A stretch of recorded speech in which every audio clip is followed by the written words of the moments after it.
Many are familiar with this famous passage from the Talmud. A person comes to convert to Judaism and requests that Hillel teach him the entire Torah on one foot. The answer that Hillel gives is equally famous. What is hateful to you, do not do to your neighbor. The rest is commentary. Now go and learn. From this story we understand the centrality of kindness and treating people respectfully. Those are central values in Judaism. We learn that it's important to be welcoming. But there's more to this story. How does Hillel conclude his response to the convert? Go and learn. Hillel does not say, remember the great ideal, and then you don't need to know anything else. Hillel tells this person who is looking to grow into Judaism that yes, there is an overarching principle, but there is more. So go and learn.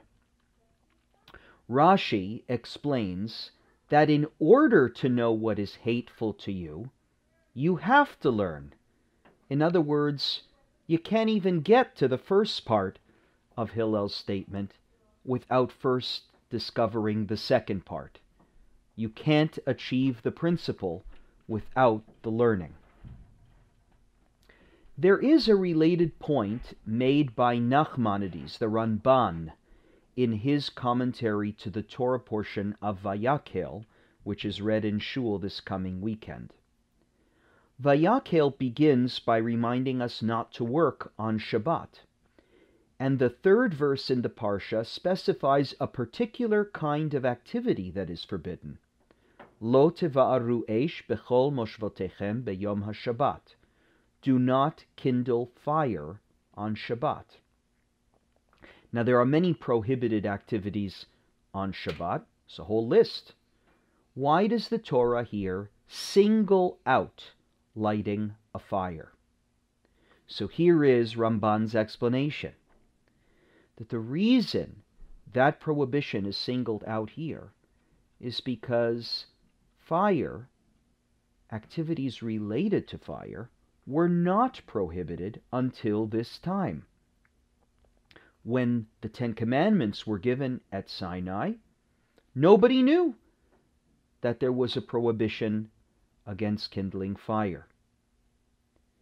God knew when commanding Shabbat that if the people were not allowed to have fire for light, for joy, for comfort, this would be really hard for them to give up. Harder than the other prohibitions. Think about it. It's not so hard not to trap, not so hard not to sow, not so hard to not build for one day of the week. But for God to ask the Israelites, at the same time He gives them the Torah, you also can't have heat at night in the desert. You also can't have light in the darkness. That's much more difficult. Maybe the people would have said, we can't observe this. It's just too much for us.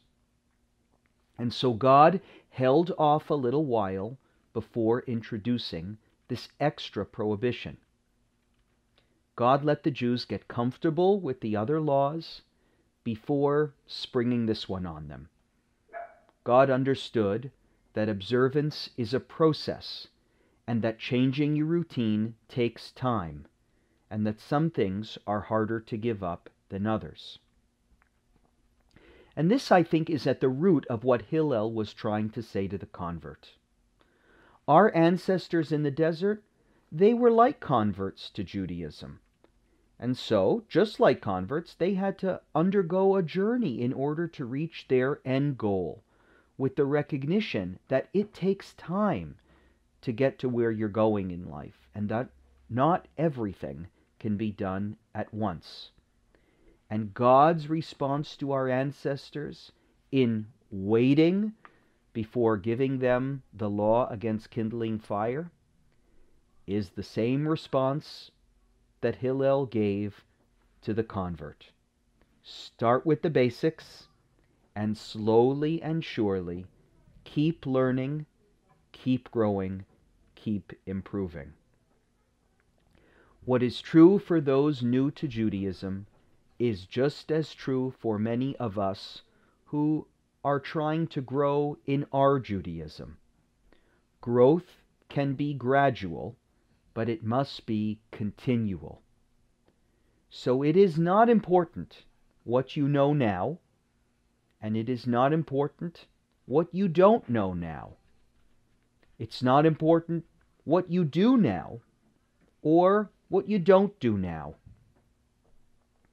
Don't let those points get you down.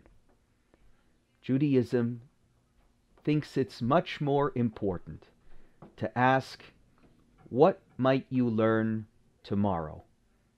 What might you know tomorrow? What might you do tomorrow? And as long as there's more than what you've done today, you're on track. Wishing you all Shabbat Shalom.